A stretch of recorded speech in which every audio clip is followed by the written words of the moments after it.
Hello, everyone, and welcome to a new episode of Sean's Stuff. I am Sean. Hope everybody's doing well tonight. And tonight, what I've got for you is a good old fashioned COMC.com or check out my cards Rummage. And, you know, we are in the golden age of card collecting as far as buying singles because, excuse me, back in the wild, wild west days, pre-internet, buying singles was catch as catch can. It's really awesome now to just really have anything singles wise at your fingertips. So without any further ado, I'm going to show you the bulk of what I got from COMC. There are a few cards I put aside because I have kind of other designs for them, but this is a lot of killer in here, folks. So prepare to be wowed. Oh my goodness. But we're going to start off with, I think this was out of last year's Topps. It's part of the 70 Years of Topps Tribute Series, and it is Shohei Ohtani in the 1978 design, which, as will become apparent over videos I have filmed and yet to release, and, and as I've said before, I'm a big fan of the 78 Topps design. Just love that card and love that design, and Ohtani is one of the most incredible athletes playing right now, so no brainer to add that card to my collection for sure. And here's some obligatory Kachuk content next, filling in a few gaps in my collection. And again, COMC or sports lots or eBay, however you want to do it, it's great. You can find these, I don't want to buy tons of packs of this, but I want the Kachuk. It's very awesome to be able to grab that. So anyway, this past year's OPC Platinum Rainbow Wheel here, the Tim Horton Matthew Kachuk from this year's release, and last year's Brady Kachuk canvas. So definitely happy to add to those. And then next, we've got a little bit of a hodgepodge here, and very, very stoked to add this one to my collection. And if you'll forgive, it's kind of hard to read, but this is the Gunny Jonsdottir foil parallel for her 2021 Parkside card. So absolutely stoked to add that to the Gunny collection. And another one for the PC collection. Love him or hate him, this man puts pucks in the nets, and Austin Matthews, just absolute sniper. Like I said, I'm trying to collect whatever of his cards I can. Obviously, I'll probably have a harder time getting the older stuff, but I like to grab what I can, and the OPC retro cards are my butter, my jam, my bread, and everything. So definitely wanted to add that to the collection. And here we got some Flames coming up. Really, really enjoyed this. This is from the Metal Universe set, and this is a retro parallel of Johnny Gaudreau, which is very, very cool. It's kind of hard to pick up on camera, but very nice, like chrome or kind of like foil etched galactic background there. Very cool looking. Hoping Johnny stays with the Flames, but I mean, the man's got to test the market. So if he does not stay with the Flames, I'm hoping for my buddy Brian over at Walkenbach that maybe he signs with Philly. So at any rate, another Guru for the collection. Andrew Mangiapane, who I think is another unrestricted free agent for the Flames. Definitely had a better first half of the season than second, but key component of the Flames team this year and their playoff run. I hope they can find a way to keep him, but any team that picks him up is going to get a really, really talented player with a lot of heart. So always happy to have Andrew Mangiapane represented. This is just a fun one I wanted to add to my collection. It's a Connor Mackey Young Gun, but it is the Jeux Loops, the French variant. And, Connor Mackey I don't think is necessarily one of the more desirable rookies out there, but at the same on the same token, it is very cool to have, a French variant of the Young Guns. Young Guns are notoriously tough pulls before you even get into the ideas of variants. So, just fun to add to the Flames collection to say that I have. Now we're switching gears a little bit into basketball, and I picked up a couple from this past year's Mosaic set. And right here you see we've got Larry Bird, in his Team USA uniform. And that was like, man, that was probably the best memories I have of watching him play. You have to imagine that as an athlete, second to winning your league's championship, representing your country in the Olympics has got to be a, right up there. And, the fact that that first dream team, man, I mean, it's so amazing. Still blows my mind to this day. And, Larry Bird has a awards shelf that is just bursting at the seams, and add a gold medal on top of that. And of course you can't talk Larry Legend without Celtic green, so definitely had to pick this one up, the green prism.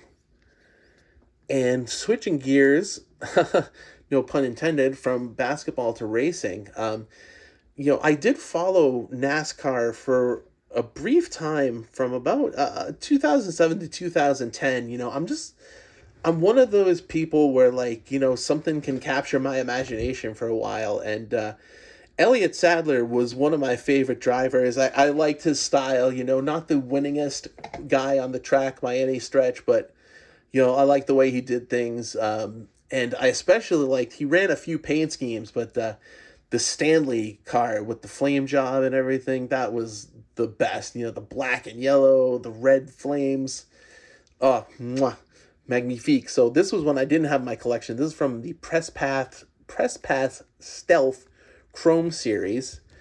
And from another Press Pass series, I was able to pick up for a very, very small amount of money this very nice autograph card from Elliott Sadler. And I did not have his autograph on a trading card, so very, very stoked to add that. And this next grip of cards here is going to be all 2018 inspired. Well, from 2018, because, again, right up there with the 78 tops, the 2018 tops design is one I just am absolutely enamored with. And they use that on several different products, which you'll see here, which is very cool. This is from Topps Pro Debut, and this is Jesus Luzardo for the Vermont Lake Monsters. And Vermont is one state away from me in New Hampshire. Our minor league team is the AA affiliate of the Toronto Blue Jays, the New Hampshire Fisher Cats, and they play about 20 minutes away from us. But in this particular year's set, I think the only Fisher Cats card they had in it was like a jersey relic from like a promotional night. There wasn't a player feature. I guess 2018 wasn't that great a player year, but Vermont is the next best thing. And plus, I like the idea of naming a team the Lake Monsters. Another fun thing about minor league teams is that you don't have to go with necessarily August naming conventions. You can have a little fun with it. So that was a very cool one. And this is from the Topps Chrome Premier League set, which I really, really dig this card. I don't know much about Kieran Trippier here, but he is a defender for Tottenham Hotspur, and whatever happened prior to this photo, he is very proud of it, and so is his teammate. And again, the photo combined with the design of the card, made this a winner to add to my 2018 collection. And then here's another one. I was very, very happy to add this, considering the way his season is going. Is this rookie card of Raffy Devers, and this is from a Topps Chrome series that was exclusive to Target. Now, I was not very deep into collecting at all in 2018, so I don't know the difference between the various editions. You know, I do know this. Number one, I picked this up for $3.95, which I don't consider a bad price at all. Number two, I know this is, you know, not the most desirable Raffy Devers rookie card that's out there, but it is a Raffy Devers rookie card, one more than I had before I got this order in today, so I will take it and very gladly add it to my collection. And then we've got a second year card here of Andrew Benintendi of the 2018 design. And this is his alternate photo from that set. And it's got the rookie cup right there. So, you know, really wanted to add that one as well. And going with the Benintendi theme, I have a run of his chrome cards. And I had the refractor, but I did not have the base. So I've got that. And then I ordered another sepia. I don't remember right off the top of my head if I already had the sepia refractor or what, but, you know, at any rate, for what I paid for it, if it is a duplicate, I'm not mad at it. So we're moving on, and we're going to keep with the sepia theme here, and this is Jonathan Pappelbon, one of my all-time favorite Red Sox players because he was a complete and utter psychopath on the mound. He played with intensity that was only rivaled by Hector on the shores of Troy. But at any rate, this was back when the sepias were a bit of a harder pull. And as you can see, this is serial numbered 54 out of 99. But, you know, I really like the refractor, the photo of it. You know, loved Pappelbon as a player. And kind of going off of that, I do want to kind of start a collection of sepia or sepia. You know, even I can't get it straight, but of the sepia cards, and I found this one here of Obi-Wan Kenobi from the Star Wars black and white set. They had a sepia parallel set, which I just thought was really cool, and I think with the Disney Plus series, everybody's got a little bit of Obi-Wan Kenobi on the brain, so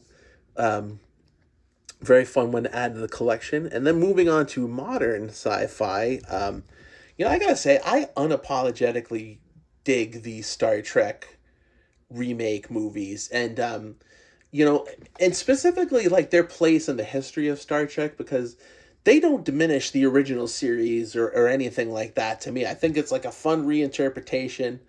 The first one was awesome.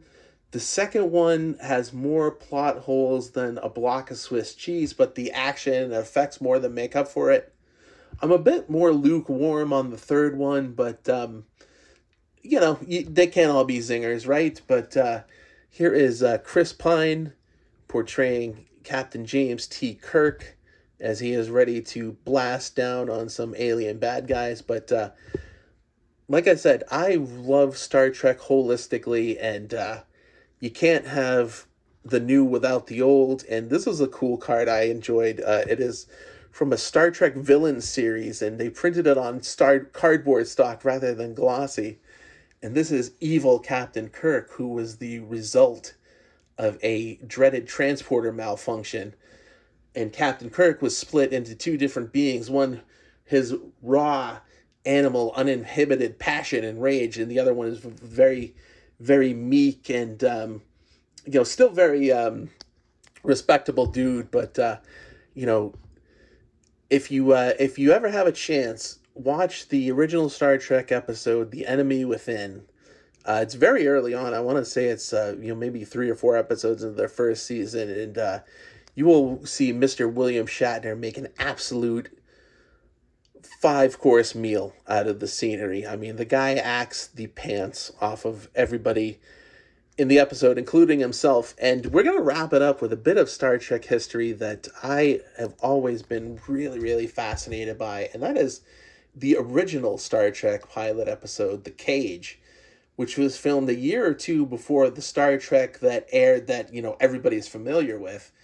And this did not air in its original uncut form until at least 30 years after the series had been off the air. But very, very quick recap of it is that the first time Gene Roddenberry, the creator of Star Trek, wanted to film Star Trek, he put together a cast and the sets, and they filmed the pilot episode. And the only character that was in it that remained in the original series, as you can see right here, was Mr. Spock. And Jeffrey Hunter played Captain Christopher T. Pike. Or I'm sorry, I don't know if it's Christopher T. But anyway, he played Captain Pike of the Starship Enterprise. And without going into too much detail, the network did not really like the first shot at a pilot because they said it was kind of too cerebral, too brainy.